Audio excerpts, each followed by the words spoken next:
What's up, everybody? Welcome to another episode. All right, let me paint this picture for you just as we get started. This is a special episode for you guys. This is an episode with my old former troop commander. All right. Not only was he a commander, a very vital role to my mentorship in the military, but just as a man and as a leader as a whole. All right. I know him as Captain Jabari Jackson. All right. But he has since led a very successful career in the military, retired as a field grade officer, and a dedicated husband, a dedicated loving father, and is now serving his community as a pastor, and now goes by Reverend Jabari Jackson at a community church in Illinois. All right. I didn't want to, this is a little bit longer of an episode, so I apologize in advance, guys, but it is very important. We talk about a lot of important information, as you can tell from the title. All right. But I really wanted to make this very raw and uncut, very little minimal edits as possible. And I really want you guys to get the full message and enjoy this full episode. So if you haven't already, guys, definitely hit that like button, hit the subscribe button, guys, and please comment. We talk about a lot of different things going on in the world, different styles of leadership, and just being a human being in today's world. So I encourage you guys, please comment down below. Let me know your thoughts, and don't forget to hit the subscribe button. All right. Now, without further ado, guys, enjoy this episode.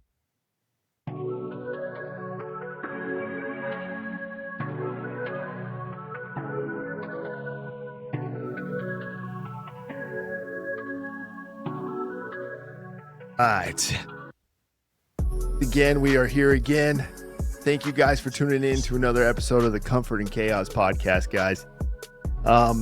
As you guys already know, that introduction speaks for itself, but I'd rather have my co-host and special guest here, guys. I am honored here to be joined by who will always be known to me as Captain Jackson. All right. But that reputation, I mean, you guys heard it all in the introduction, but now is currently Pastor Jackson. And I definitely want to make sure you guys get to know this episode really well, because this is going to be this has been a long time coming. A long time coming, guys. And I want to share a lot of who we are as leaders. And you guys have heard this on previous episodes, but especially in the military, I've always mentioned this, you need a mentor. You know, you need those who you follow, you know, because that leadership, and you guys have known, I've mentioned this before, I got to hang up the uniform. That's inevitable. Every single one of us will always hang up that uniform. But who you lead, that's always been my resume, you know, and Captain Jackson has kind of laid that forefront, you know, for me being brought up as a leader in the military, you know, and I was one of those who entered the NCO Corps under his command. So it was a very big deal. And I had my integration into that world in the United States Army in Blackfoot Troop 54 Cav, 1st ID, 2nd Brigade, baby. But without further ado, guys, Pastor and formerly known as Captain Jackson here. Sir, thank you for joining us. Man. Oh, hey, thank you. It's truly just an honor to be a part of, you know, your journey, your process. I appreciate that, sir. I'm amazed every day. So I appreciate that.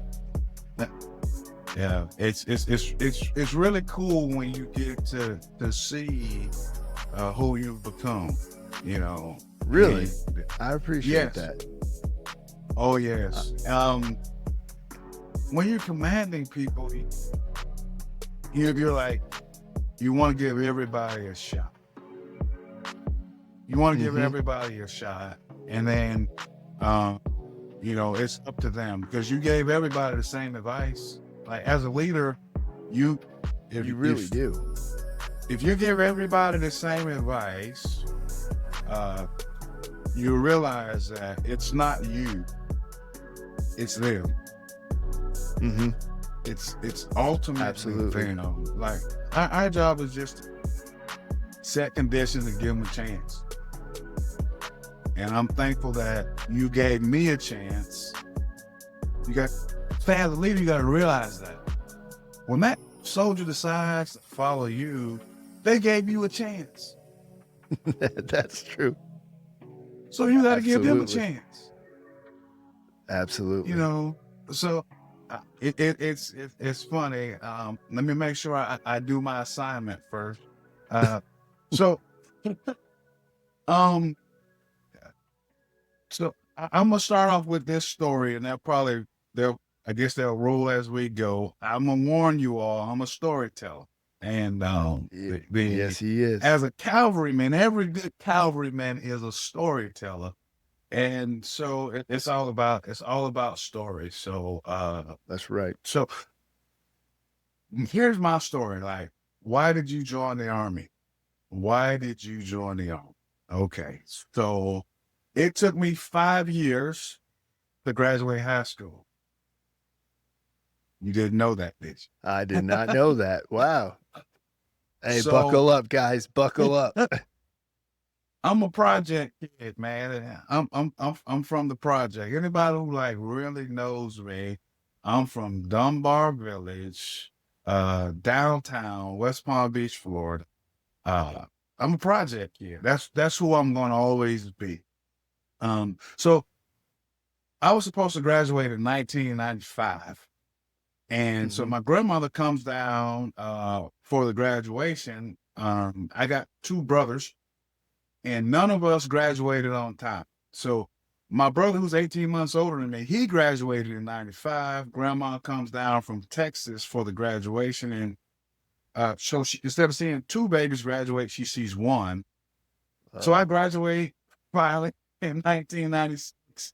And then grandma comes in 1997, because my older brother, he graduates from college. It's a big deal because he's one of my heroes, because I seen him, as folks say, get it out of the mud. So he graduates from college. And my grandmother comes and she's like, you were supposed to graduate this time. What are you doing with your life? And I'm like, and I'm doing. And she says to me, she says, you're a nice kid and I love you.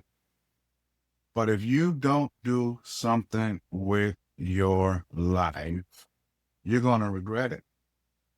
She says, join the military or something. Do something with your life. And after that butt chewing I got from grandma, I tell my brother, I say, hey, take me to the recruiting station. Wow. So the first recruiting station I show up to, I said, I'm going to join the Marines. So the Marine Corps recruiter is not in the office. So if the Marine Corps recruiter is not in the office, guess who else is not in the office? The Navy. So Marine, Navy don't have a shot. They're not there. So the next place I go, because it's just next in line at the recruiting station, it's the Air Force. They're not there. Oh, man. Wow. So I walk into the Army office, and there is Staff And Sergeant there's somebody Jacqueline there. Kelly, who I've never seen. And I joined the Army because the Army was there for me. Wow. Think about that. I joined the Army because they were there, because they were standing watch, looking for mama's baby to show up. So the reason I joined the Army was because they were there. And when I looked at my career, my job was to be there. Yeah. I'm here because somebody was there. And I'm from this was the be all you can be Army. So I was joining the Army to get a grip on life, And so my mom, because I got to tell this part of the story. So my mom writes a prayer. She writes a prayer and she says, hey, um, you know, she writes this prayer. And so I joined the Army in 1997. I go to my first duty station was Fort Hood, Texas. I was a 96 Bravo intelligence analyst in the G2 in HHC 3 Corps in 1998. So January 1st, 1998, around that time frame, my first duty station is Fort Hood, Texas. So I Ooh. basically grew up in Fort Hood. And so I was in Fort Hood, Texas during 9/11. So I went to CENTCOM headquarters. And then we basically did the invasion of Afghanistan, planned the invasion of Iraq.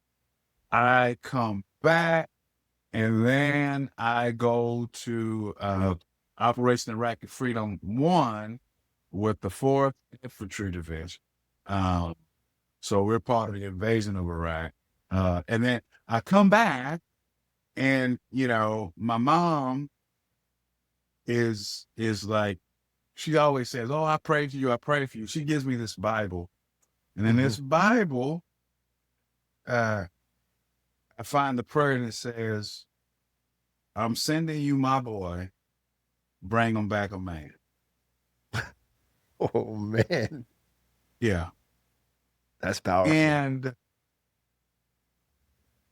so things that just stood out to me was that's what parents are thinking about when they send their child to the Army. Mm-hmm. They're like, "Hey, I'm giving you my most precious resource." My mama sent her baby boy to the Army, and her prayer was that when you give him back to me, he's going to be a man. And so in the back of my mind, in the front of my mind, I'm always, you know, thinking about that. And as I, you know, matriculated through the Army from the enlisted ranks to the officer ranks, it never changed with which where we arrived to this story of when, like, we had like an earlier discussion, and I was telling you, like, Yes. hey man, like,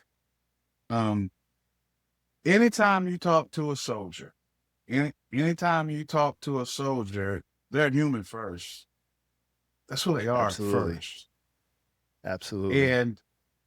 And so, and I think George Washington like said it best. He says, "Whenever you assume the soldier, first assume the citizen."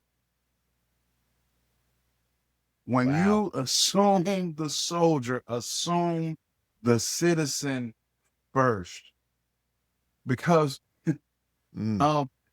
and how that resonates is anytime you're talking to a soldier, you're talking to a living, breathing human being. That's who you're Absolutely. talking to. That's going to do wonderful and amazing things. But you have to always remember that first, it's a human being. Absolutely. And as you are dealing with the friction of life, because, you know, in the Army, we're going to experience every type of emotion you can possibly experience. Yes, you will. You can't forget that that's a human that you're talking to. Absolutely. So like, throughout this conversation, I want you all to know, like, you have the right to be human. Absolutely.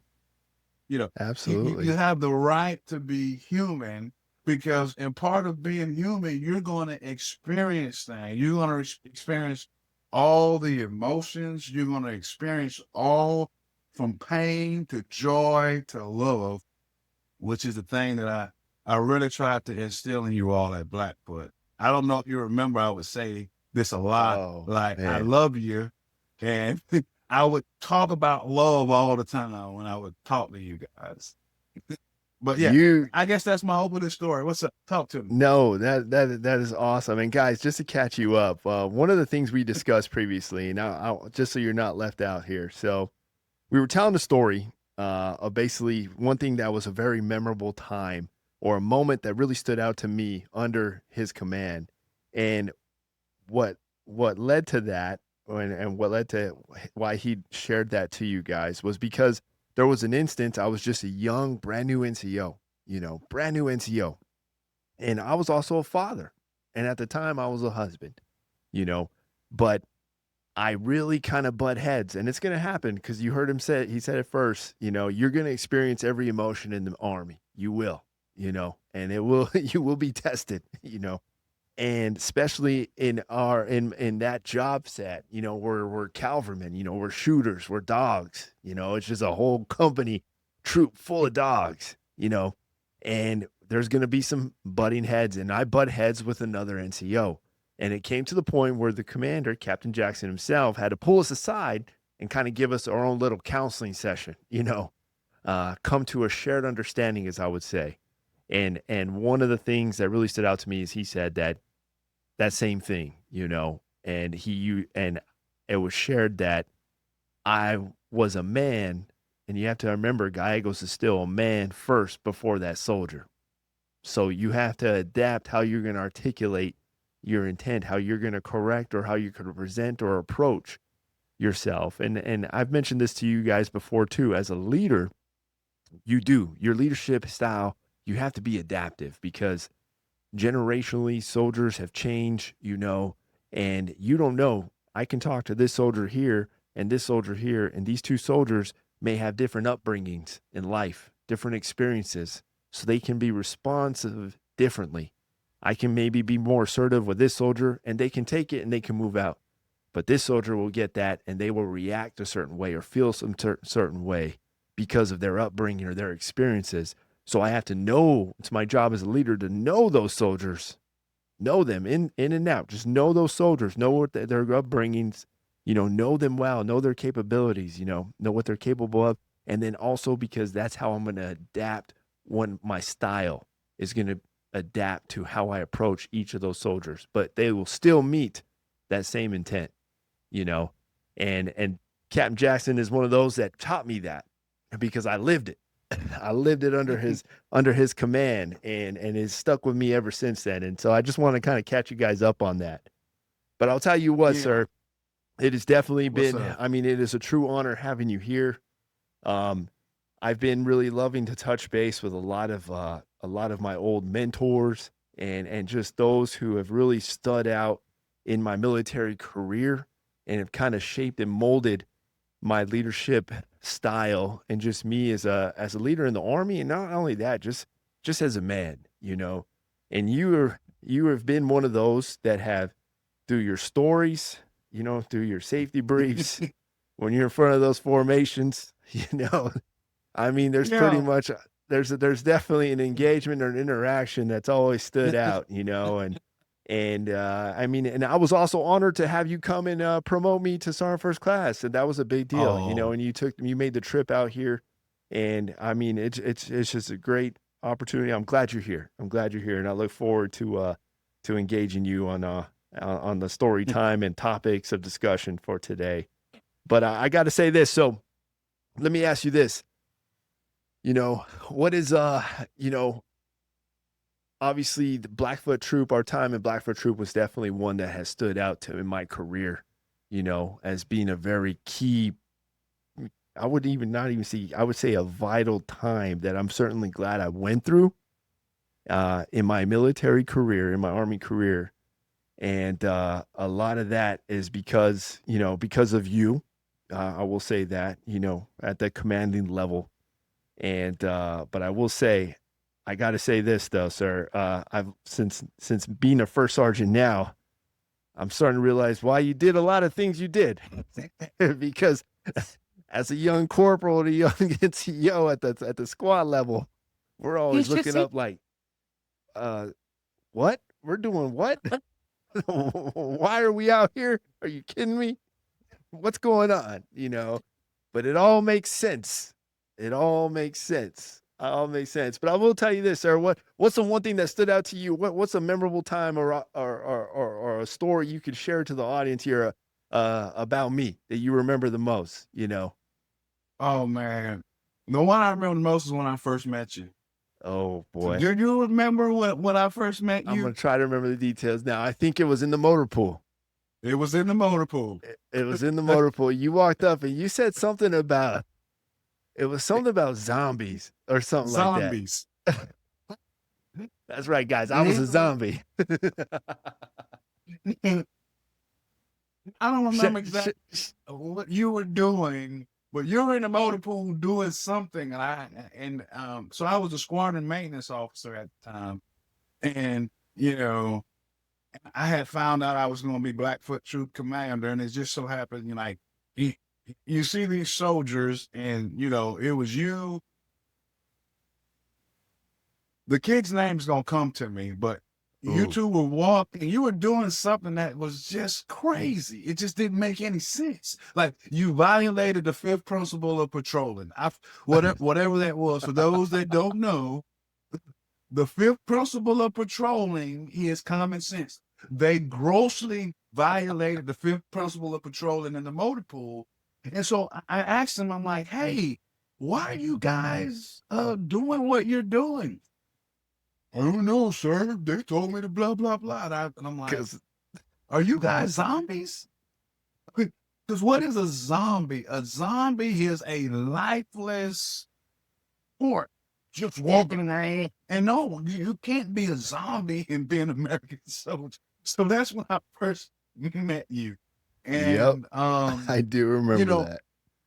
a soldier's response to correction says a lot about him too. That's why it stuck out. Because you weren't trying to fight me. Mhm. You were like, oh, maybe I should think. Yeah. Like, oh. And so that was so my most memorable experience with you was that, because that's where I first met you, and then I got to see you blossom into NCO and really leading, taking charge, exercising initiative. So yeah, that was my first experience, the one that sticks out the most, that just because I love to see you starting to, because like when I hear you talk, you're no longer a zombie. Like you've been converted, man. I think We got to get rid of as many zombies as we possibly can. There's a lot of zombies out there. We got to love them. nowadays. We got to love them out of zombiness. We got to love them to life. That's true. That's true. That's true. That's true. Now, I'll tell you this. You had a very famous and well-known first sergeant at the time. Yeah. Oh, yeah. Oh, I think yeah. you guys were definitely the right team at the right place at the right time. I would definitely say that. And you two man. together. Well, That is my brother. Okay. That is so they say, hey, break glass just in case you got to go back to combat. I'm going to take my shelter half and my E-tool, he'll take his, and we'll dig our foxhole together. He'll keep watch as I dig, and then we'll go back the other way because we care enough to have the confrontation to get better. Do you want to get better? Yeah. So when you say that, I want to expand on that. Care enough to have the confrontation to get better. Yeah. Okay. Yeah. And you gotta want to be better. Mm-hmm. Nobody's going to get frustrated with you if they don't care. You want to kill them for caring? You can't do that. No. You got to be able to have that healthy friction so that you can get better. Part of my job. So I want to share something with you that I shared with him. And I want to make sure you get this. In every first sergeant, this is free. This is free chicken, y'all. This is free chicken. I told first sergeant, I said, man, I want to tell you something. I said, and this generates from my cousin. So I'm gonna tell you how leadership works. So my cousin, somebody who's listening here, might have been a part of the 82nd Airborne Division, the Command Sergeant Major of 373 CAV, And he was in 07, 09. He was a Command Sergeant Major. It was 373 Cav. His name was Command Sergeant Major Tim Davis. And he says, in a company, there's three important people in the company. There's the commander, there's the XO, there's the first sergeant. Says, the person with the most authority is the commander. Mm-hmm. The commander has the most authority. Mm-hmm. The XO has the most influence. Mm. But the first sergeant is the most powerful. Commander has the most authority. The XO has the most influence, That's but true. the first sergeant has the most power.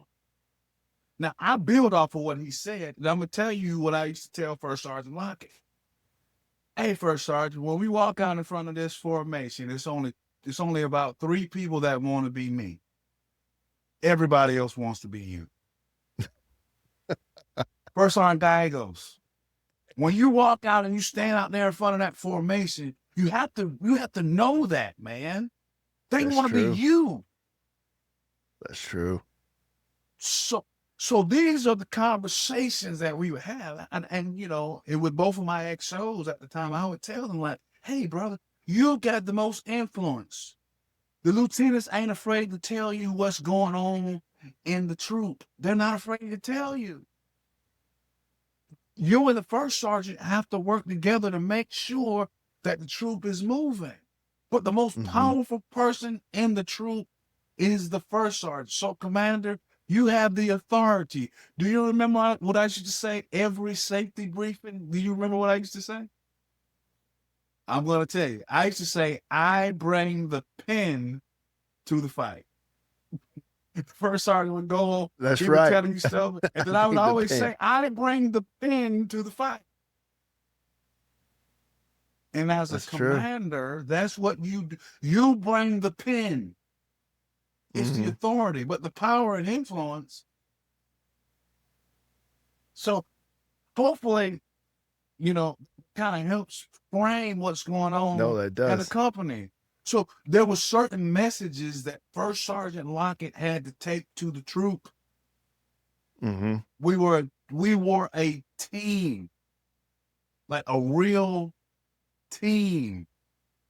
And so like if you get so big in your ego, people who like, this is funny that we're having this conversation. Somebody's gonna probably listen to this and they're gonna be like, I had no idea this is what was going on in Jackson's head.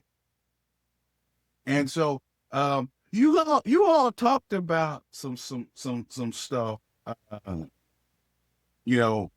when you and First Sergeant Lockett talked. Mm-hmm. I'm gonna tell you something. Since I've been a soldier, when I deployed the OIF-1, the proliferation of the cell phone wasn't a thing. Mm-hmm. When I deployed the OIF-1 and when I was in basic training, for your young soldiers, they might see places at basic training, old phone booths. They might not have any idea that there was a such thing called a payphone.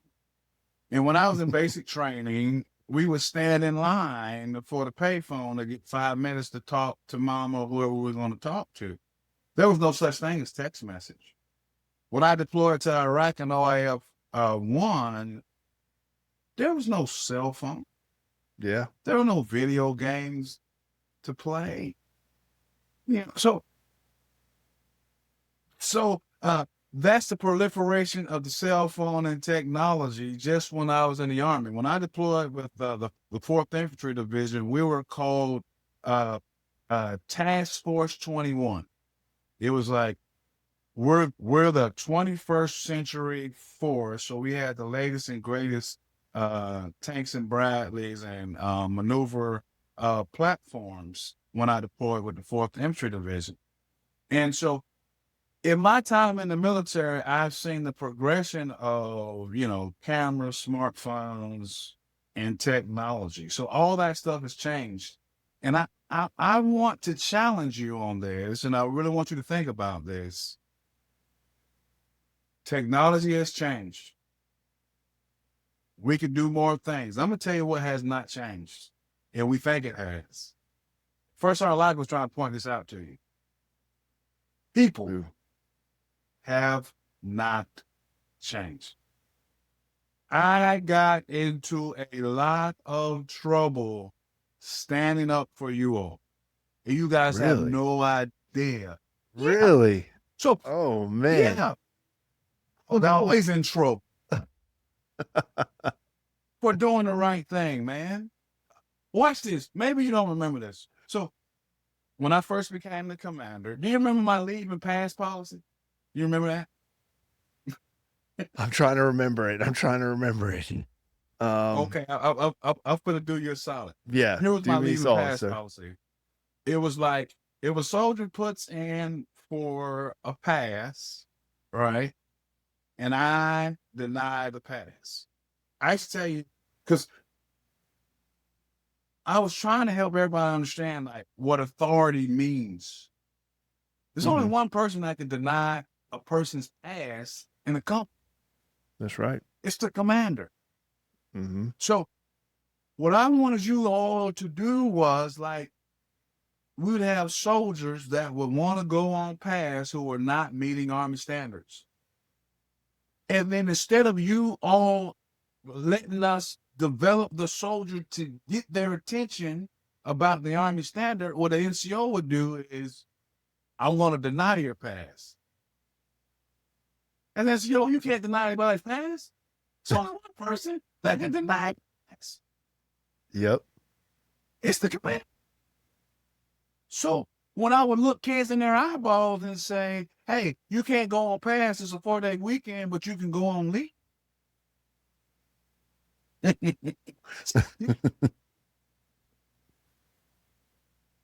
So there's some things that as a commander, there are some tools at your disposal that is designed to help bring your formation to health. We weren't who we were by luck, by happenstance. No, you gave me a chance, man. Mm-hmm. And I had to give you all a chance. So as you and your commander are thinking through, like, it's like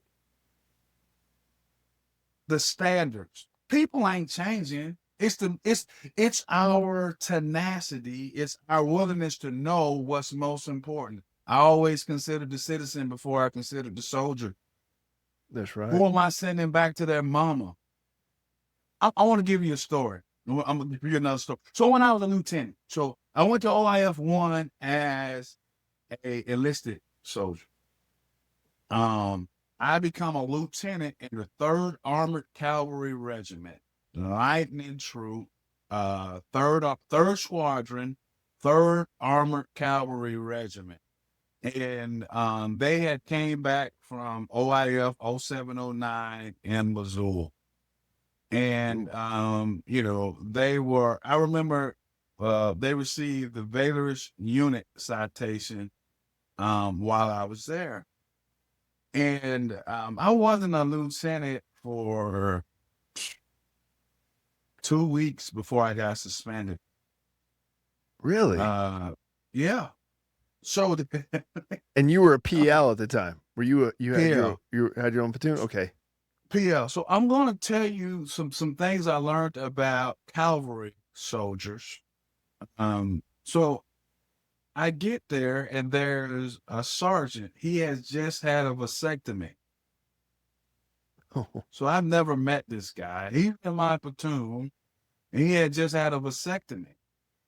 And so my first time seeing him, I'm on the range. I'm at the range and, I kind of see him in passing and I just keep going. And, we get back from the range, my commander calls me and he said, hey, Jabbar, do you know Sergeant T? I'm going to say Sergeant T because I'm not going No, I to say got his you. name. And I'm like, yeah, I thought I seen him at the range. He goes, did you order him to go to the range? Sir, what are you talking about? Hey, you got to go see the SCO. You got to go see the squadron commander. Uh-oh. So I go, so I'm this prior enlisted guy. Yeah. new lieutenant. And I go see the squadron commander, and he says, "Hey, Jabari, did you order blah blah blah to go to the range?" And I'm like, "What?" I'm like, "I don't know who this guy is, but I saw him out at the range." And so I was suspended for my first week out of the platoon leader. And when it came out, and this is something that you have to understand. You have to understand this. Man, this is free chicken for lieutenants Hey, and give me platoon all the free leaders. chicken. Is you know, because I was a former NCO, I just assumed that stuff would just be taken care of. Mm, But the door does what the checker what the checker checks. checks. I still say that till this day. I still say that. I kid you not. I still say that till this day.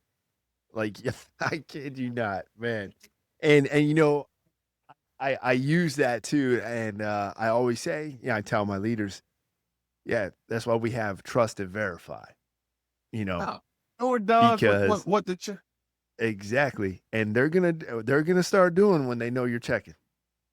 And Yeah. I've had multiple conversations. I've had to bring NCOs and have little desk side conversations about some of their soldiers, and I'm like, hey, I'm gonna tell you why, because you're not checking. That's why they keep doing it. And And once you start so showing me you're checking, so this is how I get introduced to the Army and Cavalry. And so they do the investigation and they realize like, oh,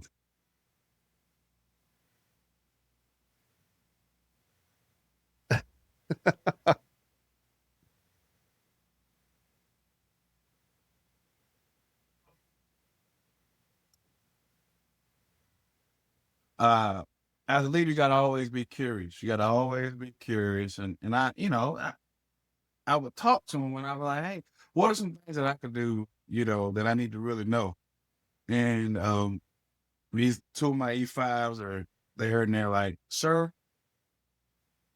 the scout, when he joins the Army, he's taught to exploit weaknesses. mm-hmm. From the day he shows up, he's taught to exploit weaknesses. Don't let him get you, sir.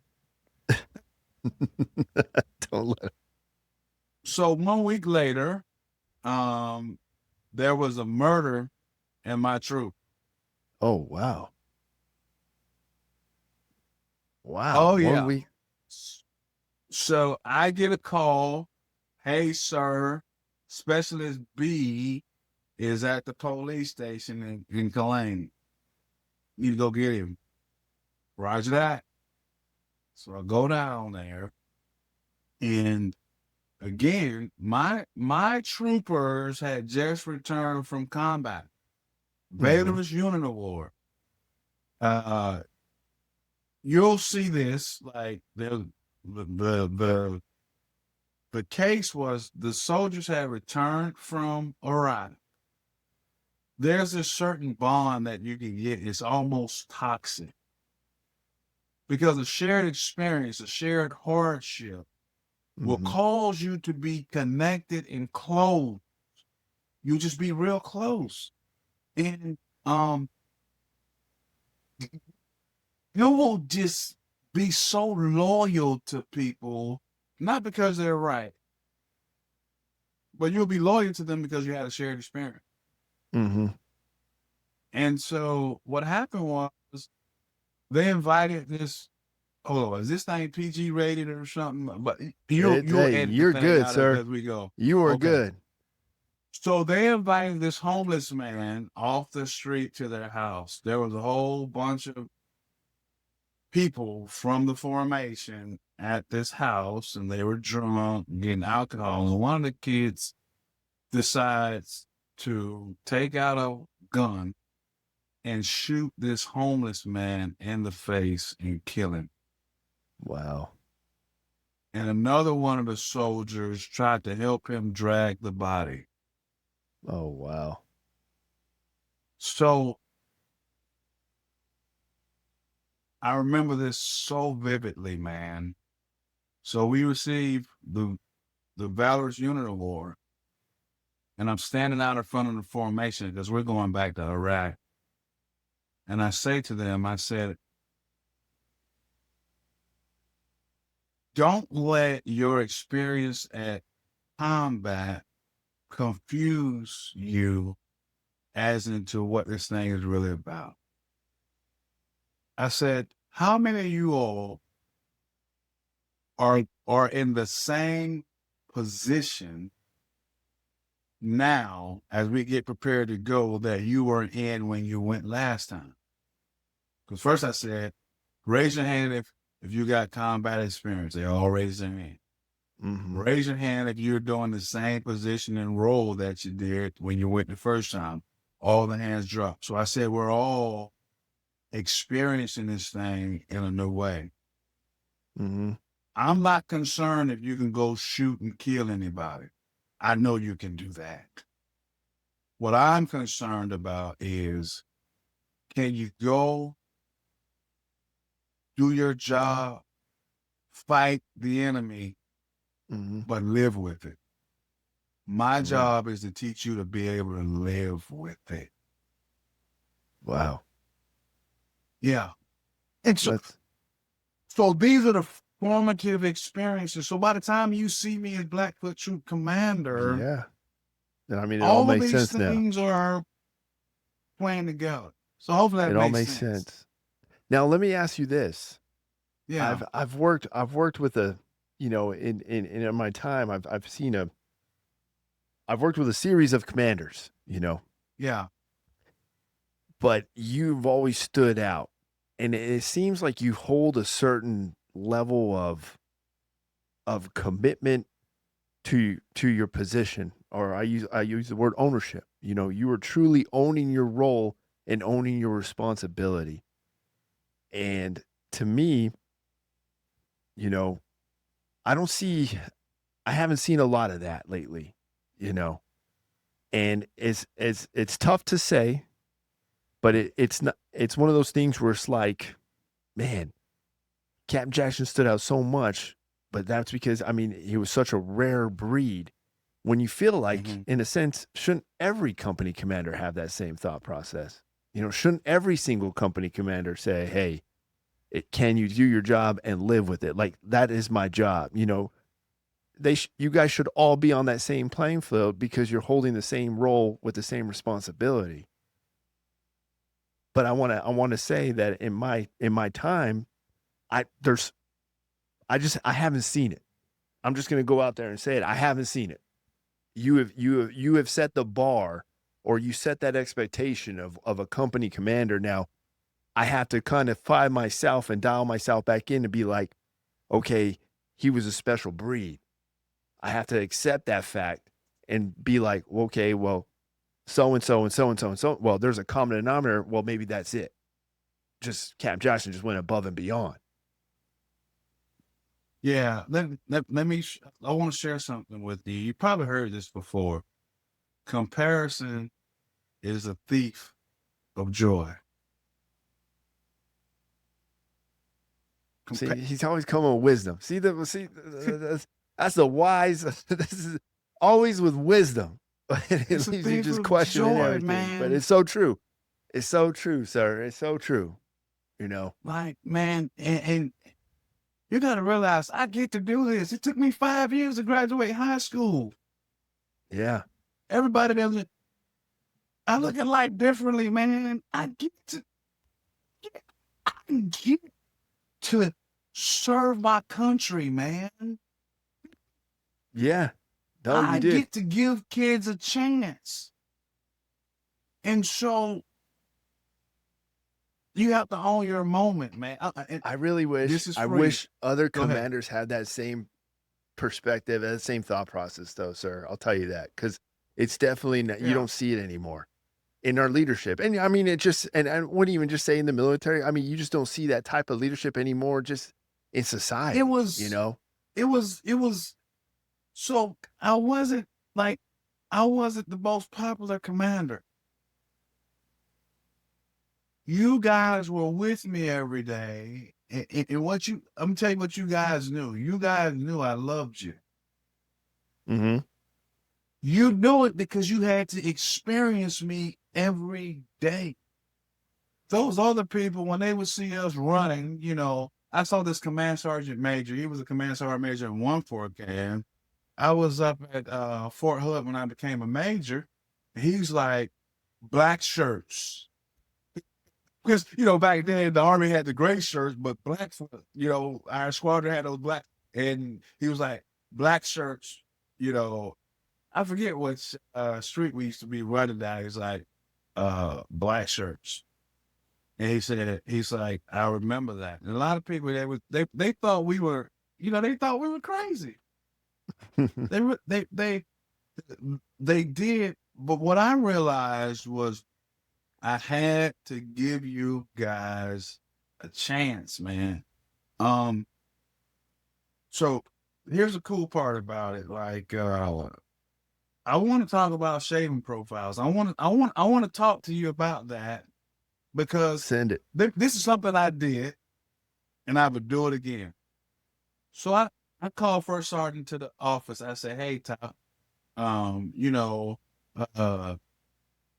was not a fan of bangs and beards."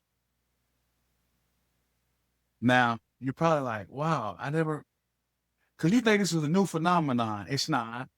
You guys wanted to wear bangs and beards. Mm-hmm. And I would say something like this. Indicator I said, when does a soldier need a haircut? Never. You might not remember, but I used to say, I do remember. So Actually, your now you just haircut? said that. I do remember you saying that once. when does a soldier need a haircut? Never. And so I brought First Sergeant in the office. I say, Top, I need you to get all the black kids and bring them in the office. I said, bring them in to the office. So there was 2 things that I did with every black kid in the formation. So they come in the office, and there was like 6 of them. One of them's a warrant officer, like now, but I bring them all in the office, and I say, okay. Oh, I know what you're talking about. Who's the warrant officer? Yeah, he ended up being my gunner. Yep. Short little. Oh, Brother Washington. Yep. Brother Washington. Yeah, I just called everybody brother, if you remember that. Brother Brother Washington. So, but I bring them all in the office, and I say, okay. It's like 6 of them. I said, okay.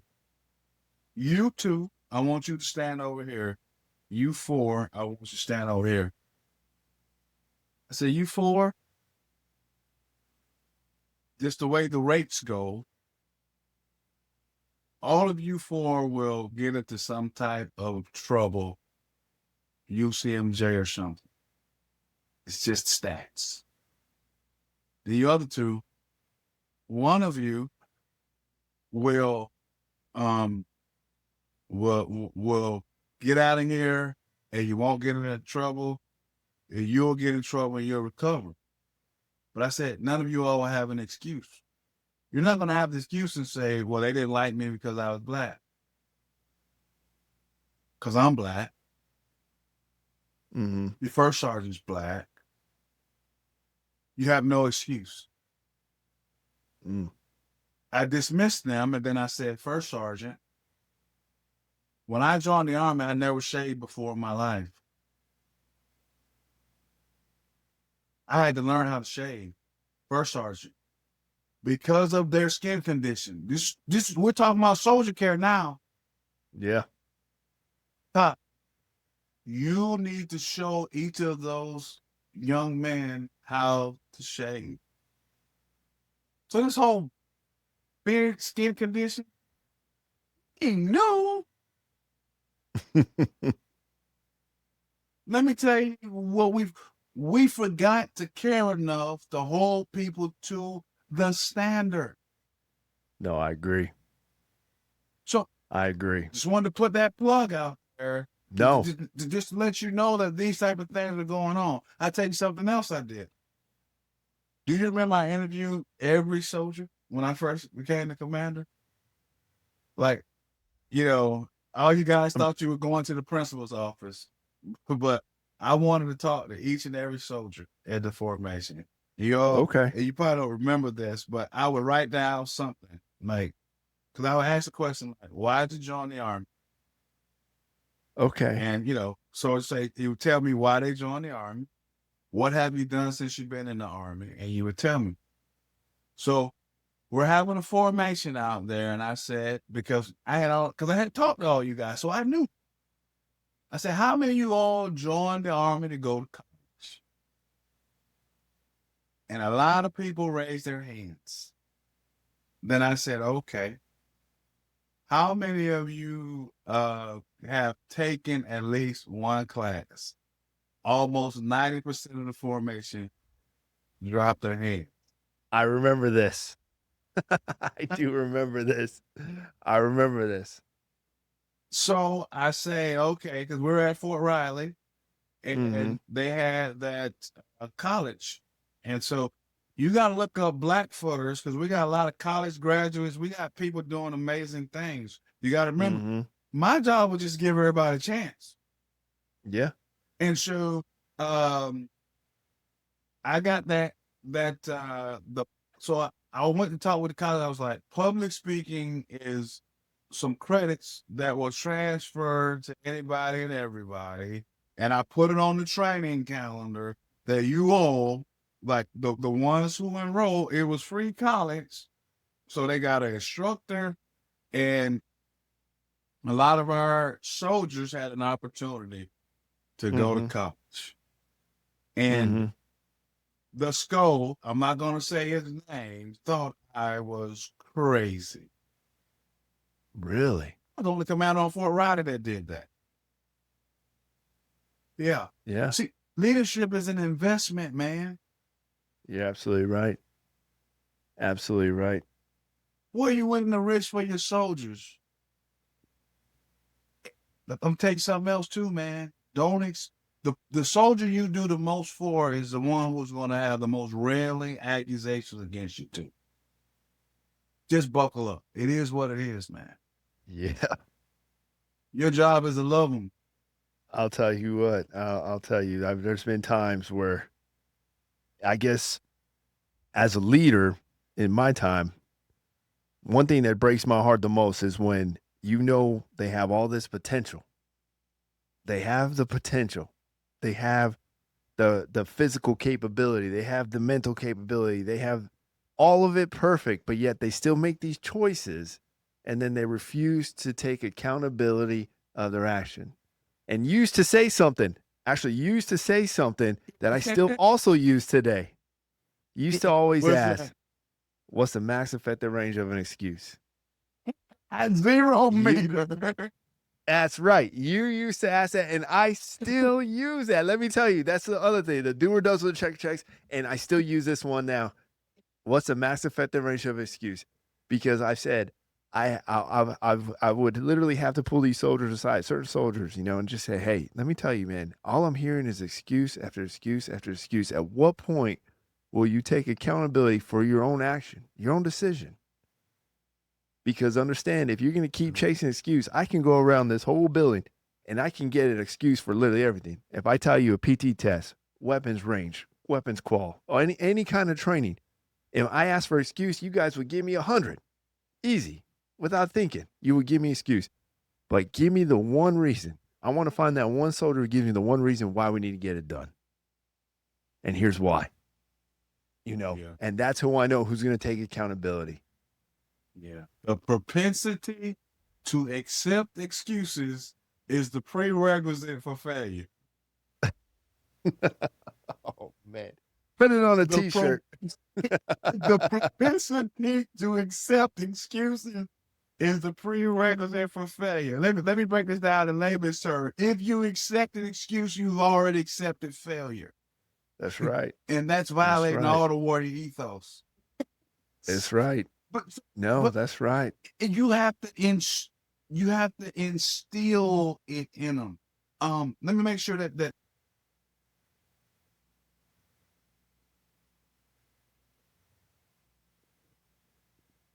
a has been, not a never was. And I tell people that I'm a has been, not a never was. And there's certain things that you need to know. Every soldier has one entitlement. All of them have one entitlement. And a lot of times, as we're leading, we forget what their one entitlement is. And because I got the luxury of being an NCO, guess what their one entitlement is? It's outstanding leadership. That's their only entitlement.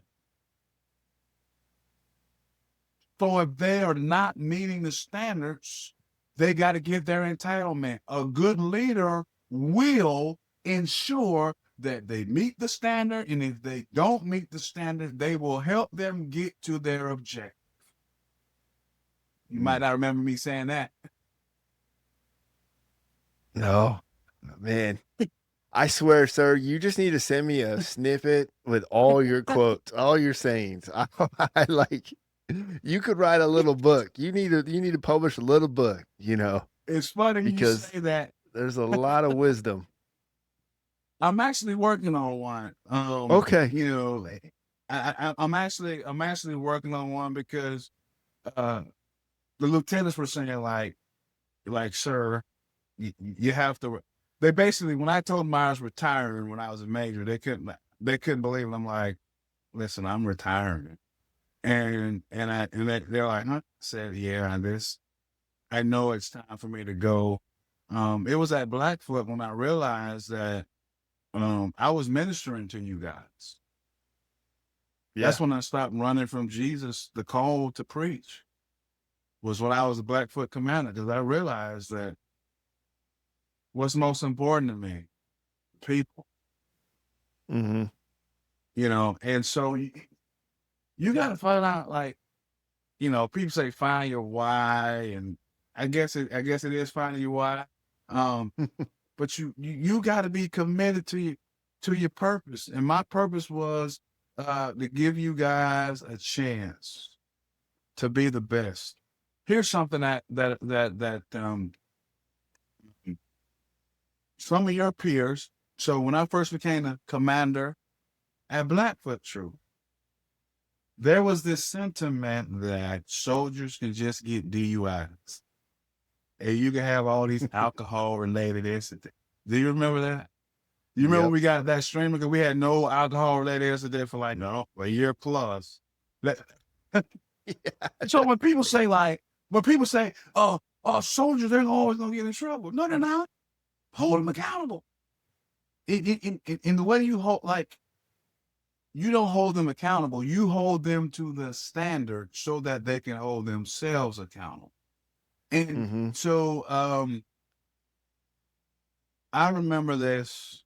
I get this call, and there was several soldiers in Blackfoot. They were together when going down to Aggieville. They came back, and they drove over the curve at it was like I know exactly who this is. I know exactly who you're talking about, and we still talk to this day. So we won't say your name, but you know who you are. I will not say your name. I will not say your name, because a lot of times they think when the commander gets on you, they think Captain Jackson's out to get me. No, I'm out to just make you aware that it's not okay. Do you know I have his letter? Oh, Yeah. That's right. There was a letter. There was a letter. Because everybody just thought you could be in Blackfoot Troop and you could be in the Army and you could just do whatever you want to do. No, I'm going to help you get to your objective. Integrity outpaces intelligence. It just does. Man. You want the smart kid or do you want the kid with integrity? I want the kid with integrity. Why? Because he can be honest. Mm-hmm. And you have to create an environment for him to be honest. So when this situation goes down, like now you all know, this audience knows, I was the old platoon leader. I was the old enlisted man. So I kind of know people. I know that soldiers don't get in trouble by themselves. I know how to hear out a story. The problem with our troop was we all thought it was okay to get drunk, go drive, because I'm a good soldier because I shoot well. I don't care how well you shoot. So I used to say you got to have a license to serve. You remember that? I used to talk about the license to serve. Yep. And as a command, like you are your first sergeant, you have to work together about what theme and message that you want, your soldiers to know. So safety wise, when you guys left, it was like, you got to have a license to serve. And then the other thing was, you remember all around the troop, I had no finger pointing zone on it. They say this is a no finger. Yeah. No finger pointing zone. I do remember that. And it was like, because so in that case, it's like, hey, soldier, soldiers have to be leaders. Because you remember I used to say that too. I'm only going to re-enlist you for one reason, because I didn't mind borrowing a soldier.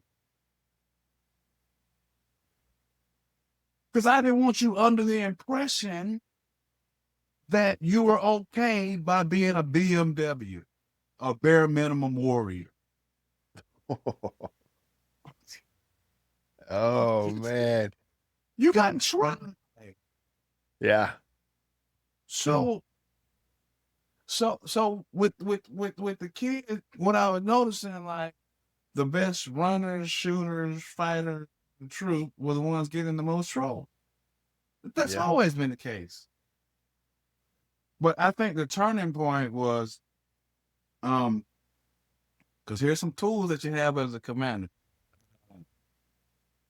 I had a kid, he was underage drinking, and he's going to get an Article 15. And I asked him, hey, you can have I forget the terminology now. You can have a closed reading of discussing Article 15, or you can have an open one. I don't know if you remember this one.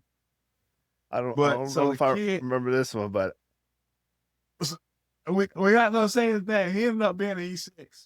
But okay. But he was so we get out there because the sentiment in the troop was I could be a good soldier without doing the right thing. So basically I let him explain to the troop why it was okay and a good idea to underage drink. And the troop decided, no, it's not a good idea.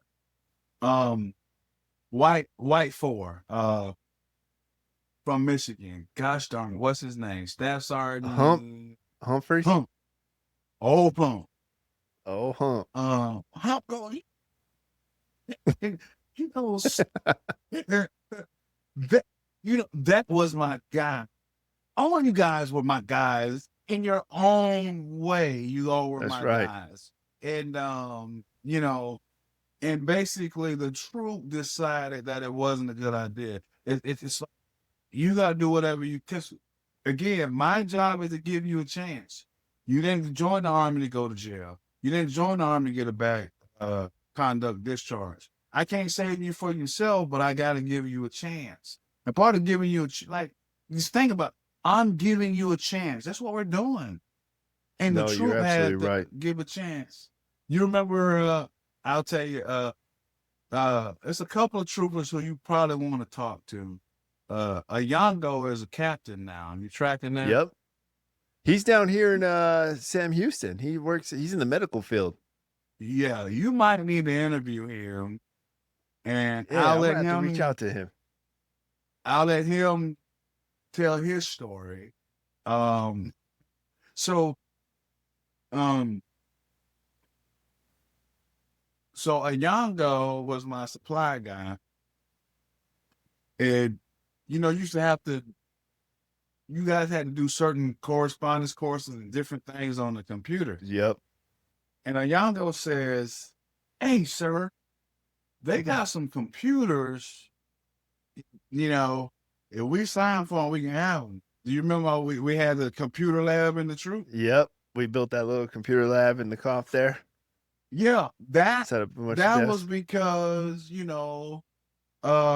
remember I say you gotta hustle while you wait. Gotta hustle Somebody while you knew wait. how to hustle. You gotta hustle while you wait. That's another one I say still to this day. I still say that to this day. Yeah, Still and say that to this day. yeah, show up ready, hustle while you wait.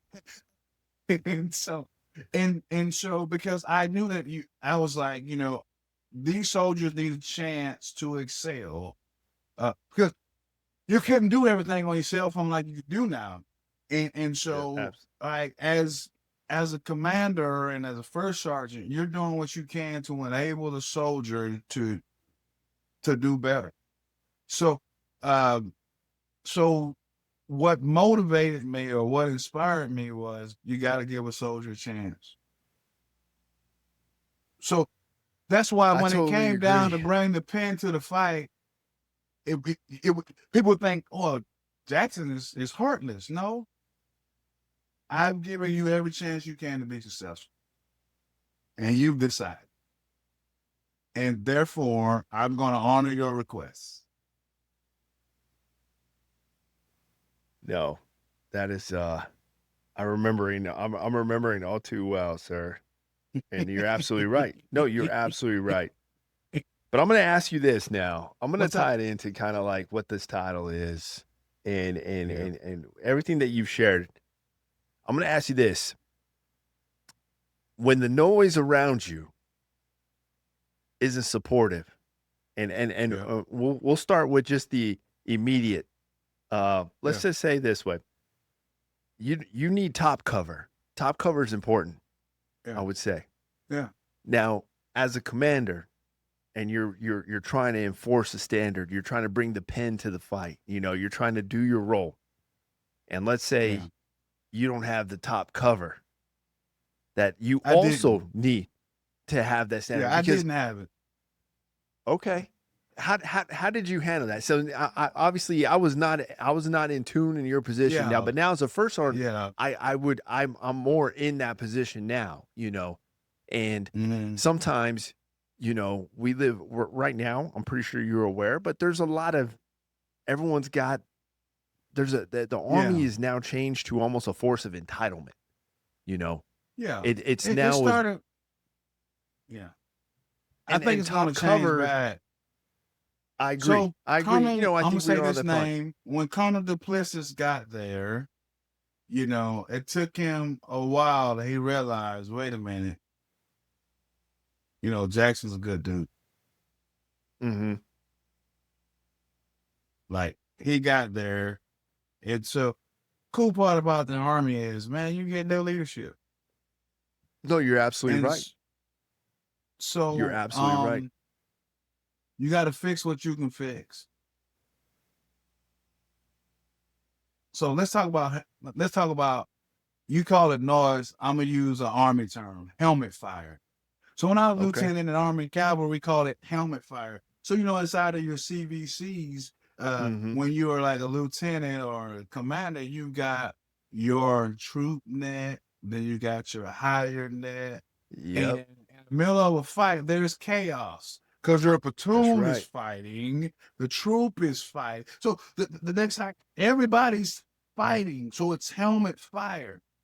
Yep. And so, you're hearing it. so there are certain reports that you got to give up. There's certain guidance that you got to give down. And in the words of, Colonel Duplessis, man, old Long Knife 6, he probably be a good guy for you to talk to because he'll have a beautiful perspective. He said, he says, I learned this from another officer, Jabari. He says, I only do what only I can do. So when all the noise is going on, you have to know what only you can do. Control what you can control. And if you're controlling something that somebody else can control, you ain't doing it right. Because helmet fire. Because depending on what frequency you're on, they're all talking about stuff and they're trying to give you some information that may pertain to you, but it ain't your fight. You got to give it back to them. Mm-hmm. Okay, Platoon Sergeant, that's awesome. But I'm going to give this back to you. Give it back to me after you cared for it. Mm-hmm. You know, so yeah, there's always noise. Yeah. No, you're absolutely right. There's always noise. I guess it's just And more from the mentorship perspective as well. You know, I know, you were a man of a lot of wisdom, and you always had a good approach on things and a good understanding of things, and you're very committed. And sometimes in today's Army, I mean, I just say from my foxhole, there's times where that's sometimes is most challenging for me, is dealing with the seniors or dealing with not having the right top cover, not supporting my decision or not supporting what I know. This is how we get the standard fix. Let's do this. But then all of a sudden you're looking around. I'm looking up and I'm expecting the same thing, because I need it to trickle down. I need that top cover. And it's like, it's tough whenever I'm making Soldier A do this, but then Soldier A is looking at Soldier B and C and they're like, what? Why am I being held to this standard? But Soldier B and C are over here doing exactly what you're holding me accountable for. Are they all in your organization? We'll say that organization. Remember what I said that. So I was an enlisted man. I was an intel soldier. Mm-hmm. And let me tell you something. Intel soldiers are tricky. Oh yeah, they are. So are intel leaders. Yeah. Oh yeah. And you have to figure out how to instill a sense of belonging and pride into your formation. Mm-hmm.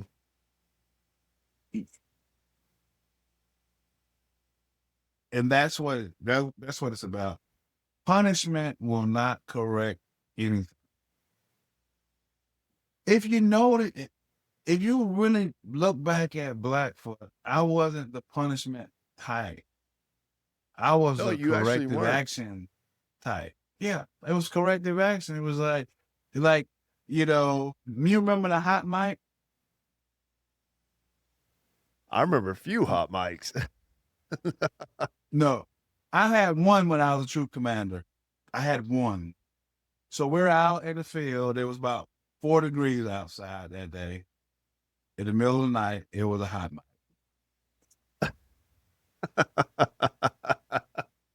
I don't remember.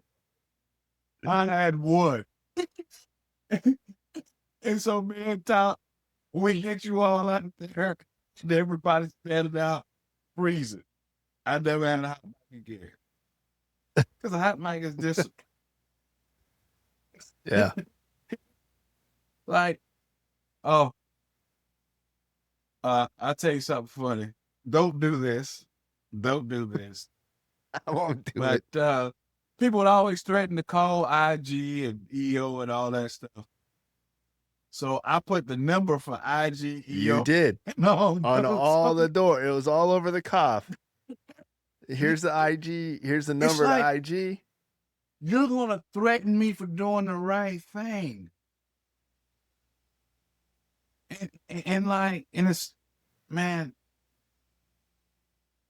I love my soldiers too much to allow them to just decide that they can get away with not being their best.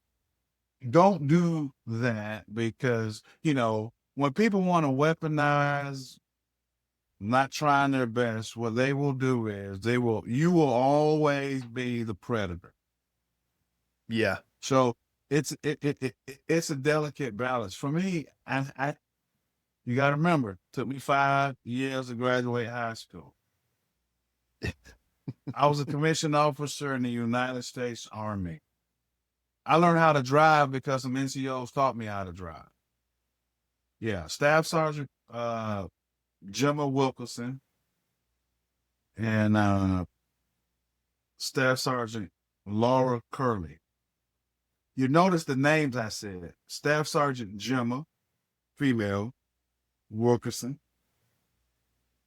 and Staff Sergeant Laura Curley. They taught me how to drive. Wow. Yeah. So female leaders had a deep impact on how I led. Wow. Yeah. And so a lot of times people, they just want to listen, everybody wants to judge you. Everybody wants to say he's not that great. He's not that good. Oh, why does he do this? Why does he do that? No, when you assume the citizen, you assume the soldier. When you assume the soldier, you must always assume the citizen. That's right. Those ladies taught me how to drive. Sergeant E5 Derek Cash used to knock on my door and do an inspection in the barracks in the morning.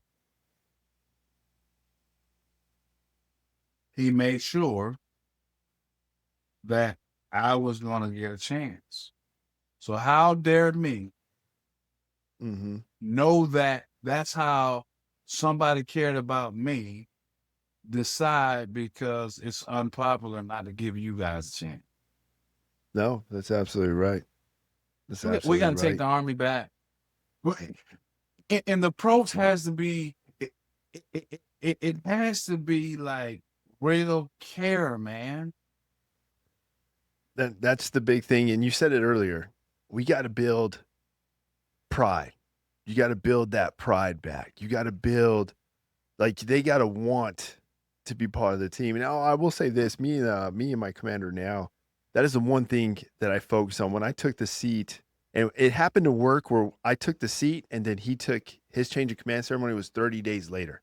So it was a perfect team, And one of the first things that I've learned, and I sat down with him and we go out to lunch and we figure this out. I'm like, sir, what you need, sir, is first things first. We need to establish your culture, command culture. We need to build that. And one of the things I recommend, sir, is we're going to reformat these platoons.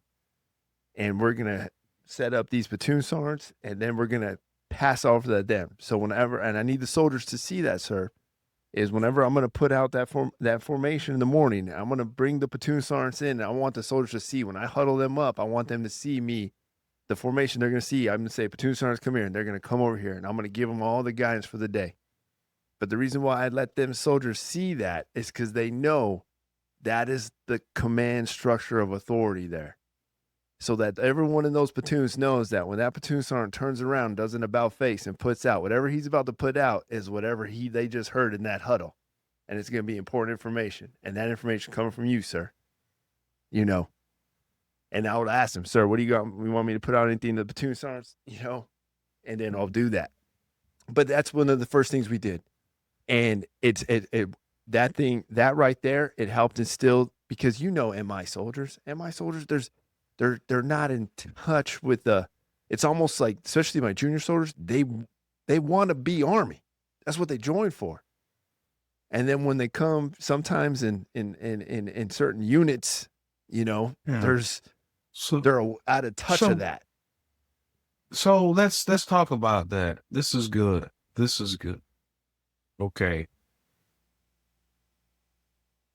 Your soldiers need to know, like, what is their primary unique capability that they're bringing to the army. A lot of times we assume that the only way to play army is to be in the cavalry, a tank, or an infantryman. You got to remember, I was an intel guy, Yeah. right? So what is the critical capability of the intelligence force that has to? Do you remember how me at First Sergeant used to incentivize different things? It was always a challenge. It was always a competition. You have to build your competition around the thing that you want your soldier to be the best at. Mm-hmm. You can't forget. Let me tell you a problem that you're probably having that I had when I was an intel guy.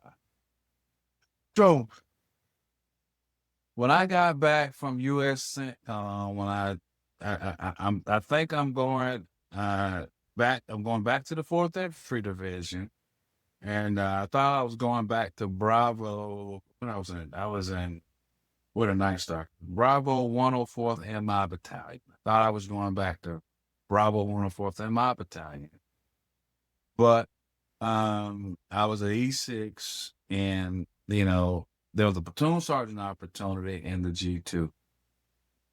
And so I ended up going to the G2. And I remember first sergeant calls fall in. I got 15 soldiers that fall in.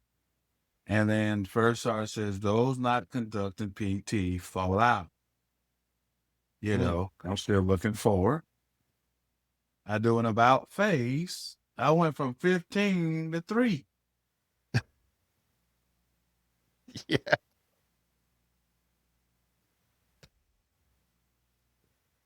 Oh man. And how'd you handle that?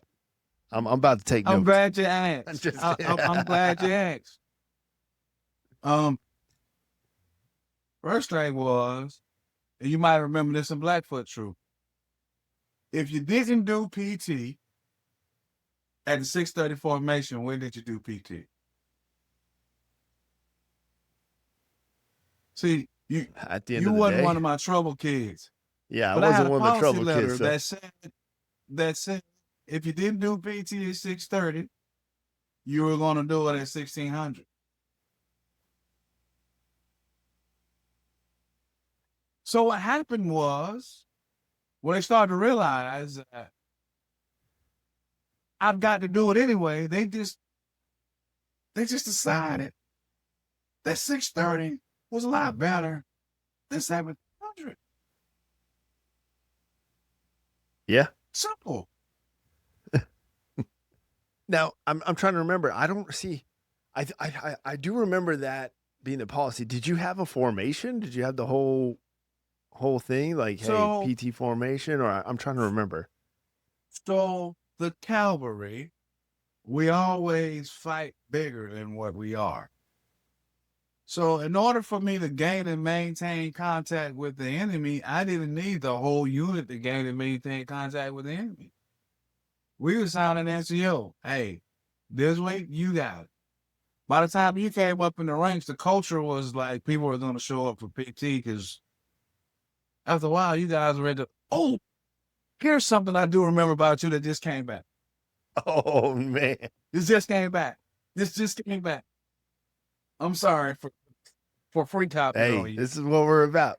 Free cop away. I said, you have to get people to do things that they love.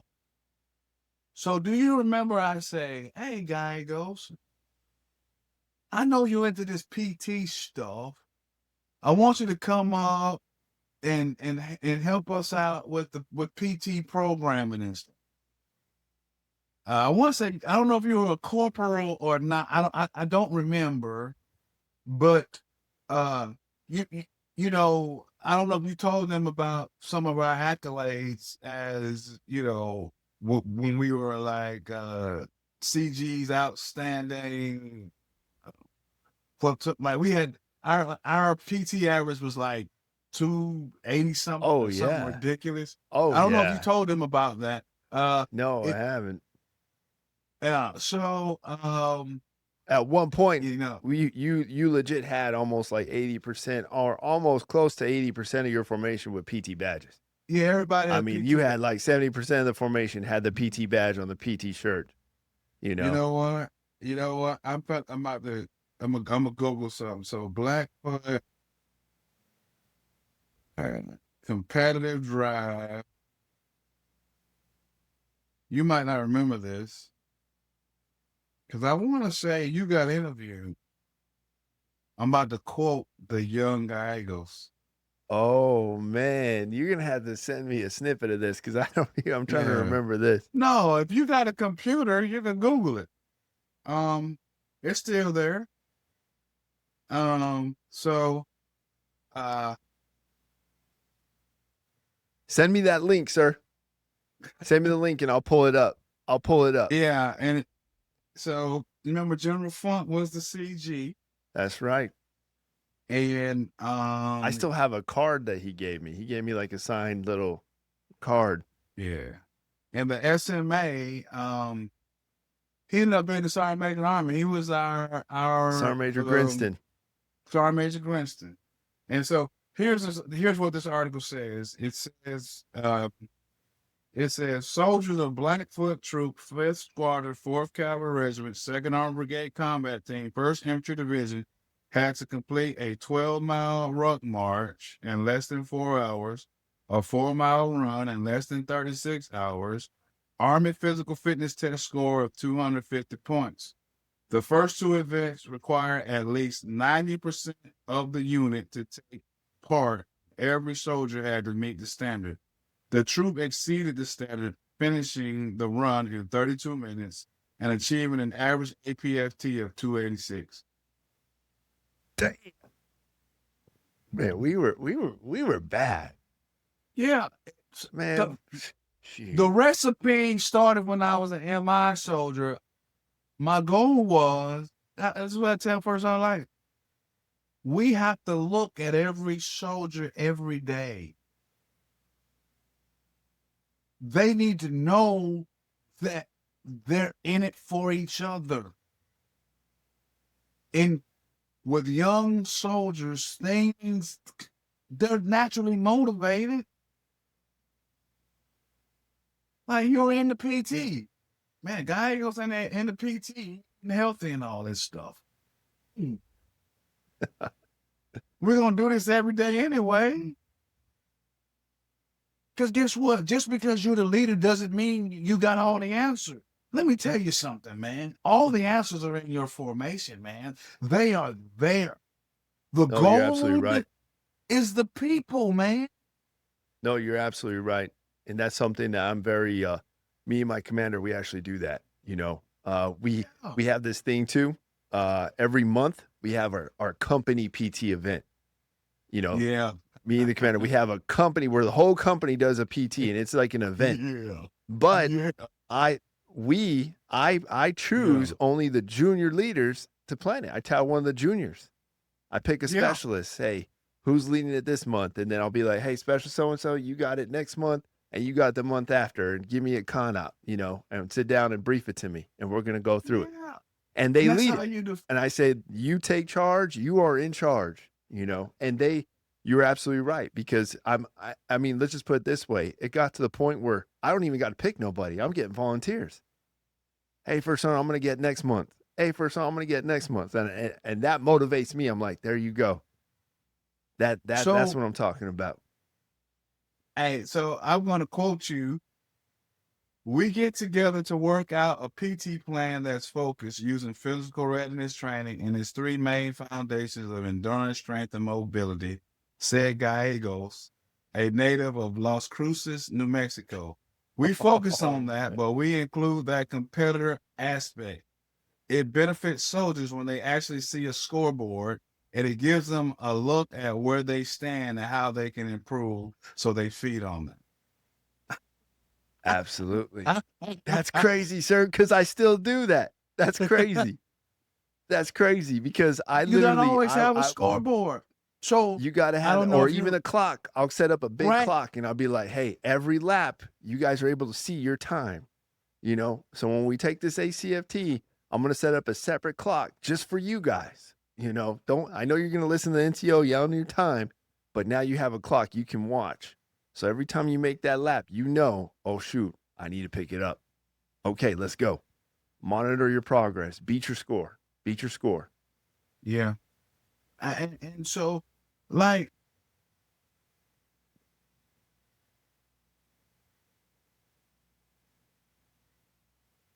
shaped me. It was people that shaped Lockett. I remember when I became a commissioned officer, I had this major, and I was like, you know, thank you for helping me. He said to me, he says, I was like, man, I wish I could pay you back. He was like, the only way, he said, there's no way you can pay me back, but you can pass it on. We're just, There you go. that's what it's about. That's what There you go. that's what it, you know, and so, um, man, you you got to give the next generation something to hold on to, man. You know, and Absolutely. you're doing it by what you're saying. You're doing it. Just keep on. Don't get so caught up in the negative aspects of it. You know that um let me talk a little bit about some of the things that you really have to consider as a commander and first sergeant. Mm-hmm. You can't be afraid to tell the soldiers that they need to take a knee. I received a lot of backlash and I wish I could express this. A lot of times people would think, well, Captain Jackson doesn't like this person. So there's two soldiers that were in Blackfoot troop formation that were senior NCOs, and both of them ended up committing suicide Mm-hmm. later. I know who you're talking about. Yeah. One of them was my platoon sergeant. Yeah. He thought Jackson doesn't like me. No, I saw all the indicators, man. But let me give you another story. I get back from OIF 1. I'm in 1st Squadron, 10th Cavalry Regiment, 4th ID. I went from the G2 to 110 Cav. And we do this big old division run. And, you know, hey, I wish they had recordings and stuff because I was a bad mama jammer when it came to cadence calling. So Yeah, you were. Yeah, you were. So, you know, because I didn't see everybody there. I'm calling the cadence and we're doing all that stuff. We come back and, you know, I had met this other sergeant and he's calling the cadence and like, we're rocking the mic together, you know. We get back. Then we have this formation. He went home, he shot his wife and shot himself. So I went to suicide first aid training back in 2005. And that's when I started learning about, you know, what are the indicators of suicide? What do they look like? What's within my capabilities? What's outside of my capabilities? And with those two soldiers, with sergeants, I'm not going to say the name, with the staff sergeant, I know who you're talking about. I was telling the commander at the time, this man needs outpatient treatment. I don't have a psychiatrist in the cavalry troop. Yeah, we don't. I just don't. It's not that I don't want him because I don't like him.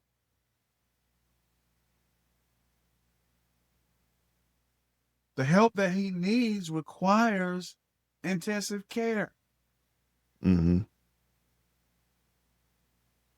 Yeah. No, you're absolutely So, right. with him, he came into my office one day and he recorded me Really? in my office and took it to the IG office. When it came back, they was like, your commander might be the most caring man on Fort Riley. Wow. Because what I didn't tell him was the resistance I was getting for helping him. Yeah, that was something that was a huge learning point too for me. Yeah. And it wasn't anything on you, sir. And I would definitely say, and it was a lot of it was just because it was just that was the culture, you know.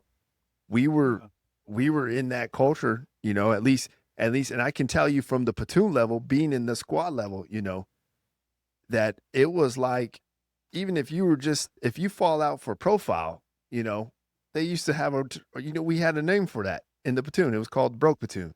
You know, hey, broke platoon, fall out. You know, and it was a very kind of like, hey, you know, that there was and then Lockett, you know, when I interviewed him, he brought it up too, because he even admitted too that if he can go back, if there's one thing That's he what learned, most of our fights were about.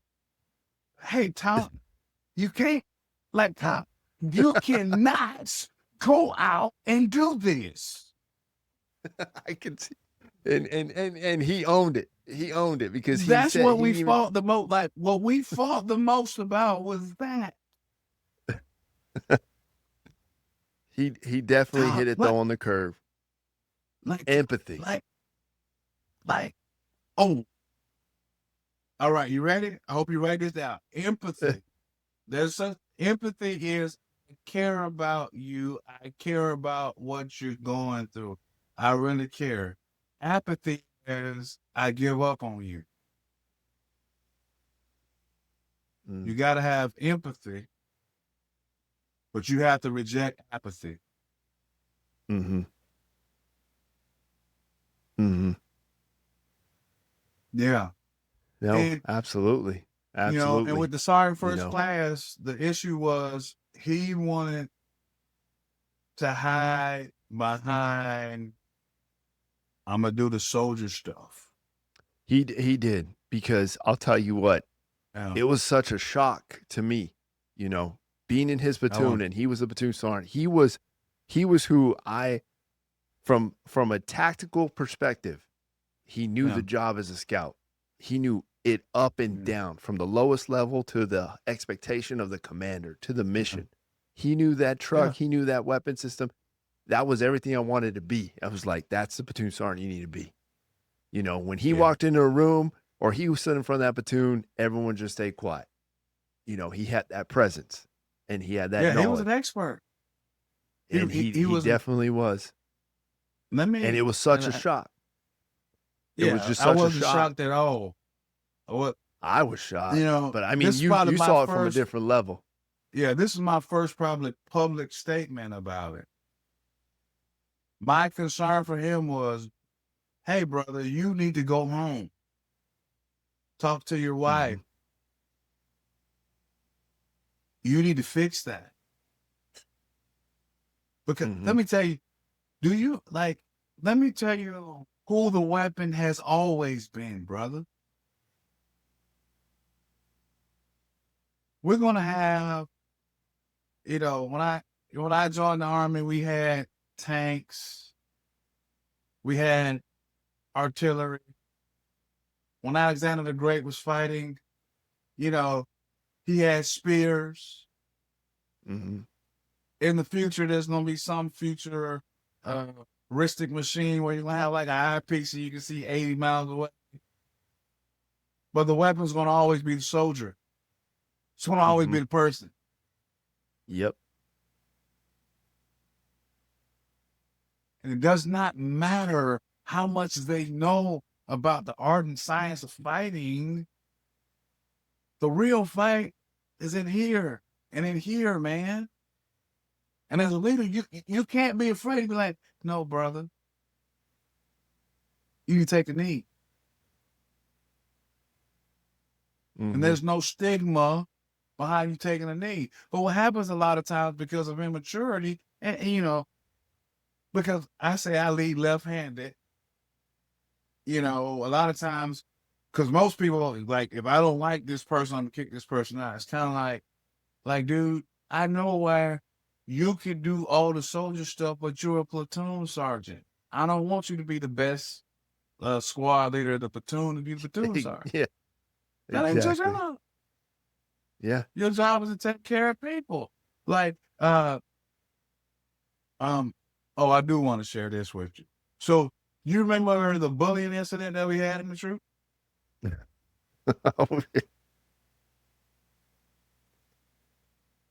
So, Oh, man. so I wrote my master's thesis on when I went to the Command General Staff College. I wrote my master's thesis on empowering the reporting of misbehavior, but I wanted to call it hazing whistleblowers and bystanders. Oh, So, one of my big policies was, you know, now they got different names for the family readiness groups. And I used to always say, I'm the only member in the troop that's a member of the family readiness group. And so the thing was, if you had a spouse, you know, either if your spouse didn't come to the FRG meeting, you was coming. I don't know if Mhm. you remember that, but I do remember and I that. would brief all of the spouses, and I would say, okay. I said, now, if your husband is not home by 6 o'clock, call me. Because you remember I had a strict, like 1700. I don't know if you remember that. I was strict about that. Like Oh, I do remember that. 1700, thou Because shalt. I could tell you a story on how I really remember that the most too. I remember that you had that and you had to leave. You had to leave for something or you had a meeting or something. And it was like 17:30 and it was like on a Friday, I think it was. We had just came back from the field or something. And you had to leave for something. And we're there. And I don't know if you remember, but it was Brigade Sergeant Major at the time. He was, oh man, he was a big black dude. I forgot his name. I think it was Sergeant Major Jackson. I think it was the Brigade Sergeant Major. And you know, Brigade was just a couple buildings down the road. And he was walking through the cops and he walked in to our cop and he saw all of us sitting there, you know, and he's like, what are you guys doing here? You know, and then he stepped out and he yelled for First Sergeant Lockett. And then he pulled First Sergeant Lockett outside because First Sergeant Lockett, I think he was like at Squadron or something across the street, came back, pulled him outside, and we're all looking through the windows like, what's going on here? Uh-oh. Sergeant Major Jackson's out there. And then they're talking to First Sergeant, uh-oh. And then literally, and like a minute later, First Sergeant said, everybody out, go home. If you're not home, you got 1 minute to get out and go home. And he said, platoon sergeant, stand by. And I was like, oh, shoot. Oh, shoot. But it was because and that was the one thing. And he shared, like, that's what he was speaking on. It's like, hey, what's going on here? You know, what's going on? Okay. You're not going to get shit done? Well, now the platoon sergeants are going to do it. So, couple things. So that policy, you know, it took him a while to realize why I had that. Like, he didn't agree with it initially. You know, that's part of the friction. I'm not gonna step out there and tell you guys what I'm upset with my friend about. You don't know you got a friend until, like, you have to tell your friend you don't like something. And he cared about you guys. He loved you guys. Well, you know that. So the policy was there. The platoon sergeants, this was the policy. If you stayed out after 1700, you were going to make sure the soldier notified their spouse that they stayed at.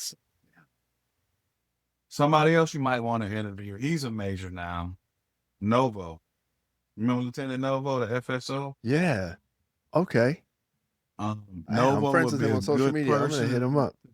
to talk to, because he could tell you just some stories, and I'll leave him to share that story about. I'll just say this: we had a soldier in our formation who told his spouse that we had to stay late after 1700 because we lost this or we lost that, and we ended up catching them lingering. Mm. Mm. So yeah, and it's like, when you start enforcing standards, those who are rejecting standards, they're going to stick out like a sore thumb. Right now, what you really have to do is to get the coalition of the willing and incentivize that.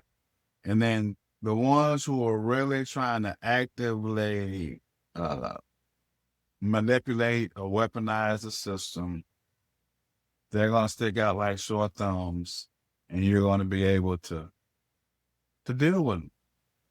Mm-hmm. You don't deal with them by cussing them out, and that doesn't work. That doesn't work. Remember, it's two forms of respect: fear and admiration. It's two forms. Mm. Fear and admiration. I prefer admiration. Mm-hmm. That's what I prefer. Yeah. Yeah. So that, man,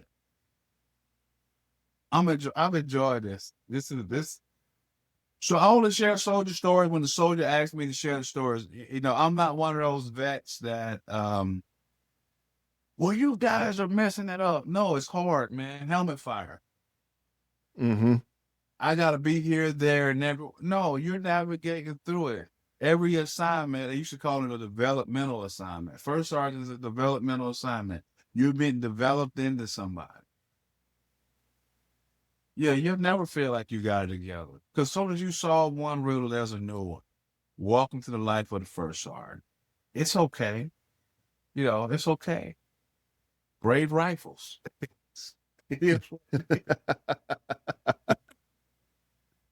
No, absolutely. Absolutely, sir. No. I want to say definitely you have always been a man of wisdom.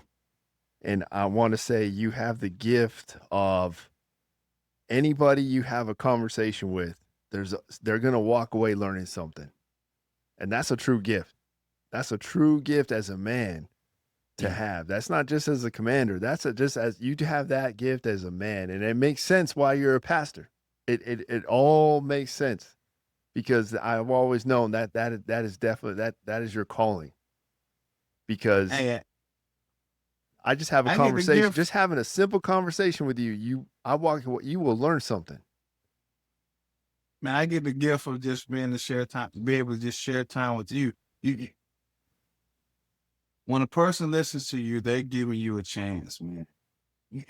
You're not entitled to that, man. Absolutely. Just remember that just giving you a chance. Absolutely. That's I'm definitely going to take that. That's definitely a valuable learning point right there to keep and endure, especially just in your career, just even as a man. But that is absolutely true. That's something we have to really focus that on, is that they're giving you a chance. Winning matters. What are you going to do with it? How you win matters more. The people you win with matters the most. Remember, there are no passengers on a combat patrol. This is a no finger pointing zone. Remember that. So you gotta own it. The way of the Blackfoot is paid in brotherhood, honor, and there are no passengers. Man, sir. Hey, I want to thank you so much for joining me today. We can go ahead and wrap this up, but yes, sir. I want you to get comfortable with this, because I'm gonna bring you back.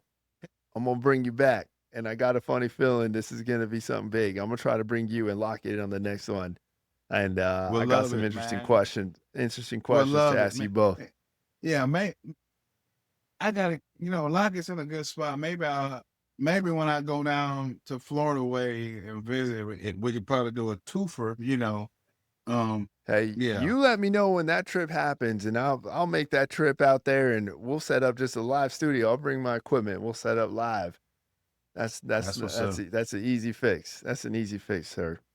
But That's I want what's to up. appreciate you, sir. I want to thank you and for joining me. Now, I'll leave you. I'll ask you one last question. All right, one last question that I typed up here, and just one last question for a little. This is what I call the mentor moment. All right, and that's basically as I want to say from your foxhole now. With all your experience, all your knowledge, and now here's that opportunity to pass on some more mentorship now to those who got to continue on. And given all the stuff and all the noise, because that's kind of been our focus. Is it's basically leading through the noise. We've identified a lot of noise in our experiences. And how you've gone through it. But what do you see as the biggest distractions facing leaders today? And how would you handle that? Or what advice would you give to those leaders?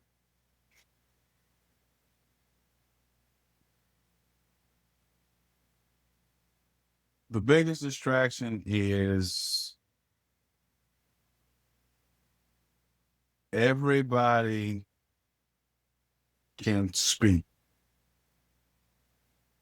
So there's no boundaries or limits to access to what you hear. Mm-hmm.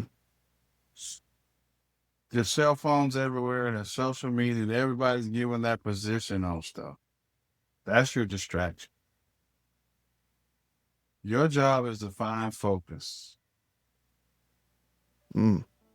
What's my purpose? Purpose and intent.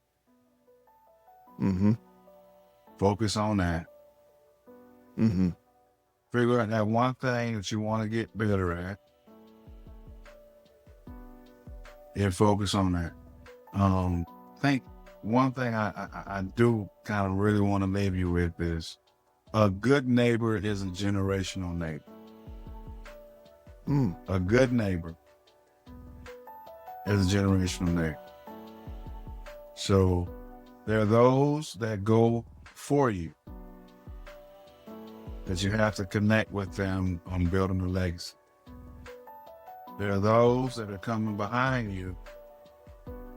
You have to connect with them so that they're ready. And that there are those that are beside you to your left and right. And you have to connect with them because you fight together. A good neighbor is a generational neighbor.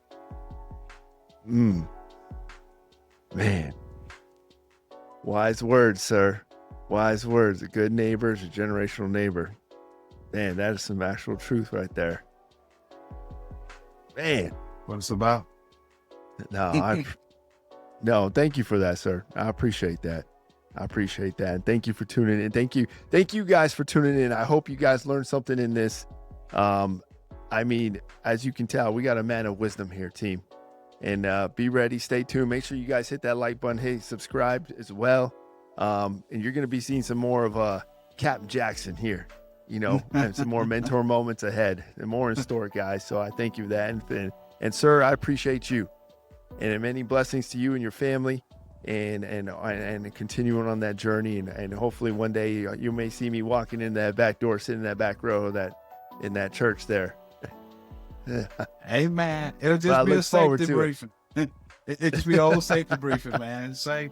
As long as you add in your sermon somewhere, the doer does what the checker checks. Thanks for checking in on me, man. That's sure, right, sir. Hey, make sure you keep checking in on like those folks that have left the military, especially your peer group. I get a chance to call several Blackfooters. Make sure you're checking in on them, man. Check in on them, man. Yes, Love sir. you, man. Will do. Love you too, sir. Thank you.